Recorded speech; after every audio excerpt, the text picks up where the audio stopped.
Helicopter दुर्घटनेत इराणचे राष्ट्राध्यक्ष डॉक्टर सईद इब्राहिम रईसी यांचा मृत्यू झाला आहे। रॉयटर या वृत्तसंस्थेनं इराणी अधिकाऱ्यांच्या हवाल्यानं हे वृत्त दिलं। 17 तास उलटल्यानंतर या बचाव पथकाला दुर्घटनाग्रस्त हेलिकॉप्टरचे अवशेष सापडले।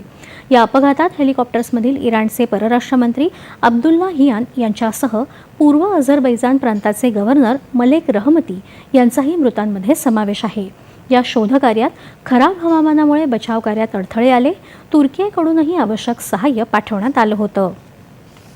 इराणचे उपराष्ट्रपती मोहम्मद मोगबर यांच्याकडे अंतरिम राष्ट्रपतीपद सोपवण्यात आलं असून 50 दिवसांच्या आत निवडणूक घेतली जाईल। इराणचे राष्ट्राध्यक्ष डॉक्टर सईद इब्राहिम रईसी यांच्या निधनाचं वृत्त धक्कादायक असल्याचं सांगत पंतप्रधान नरेंद्र मोदी यांनी दुःख व्यक्त केलं आहे।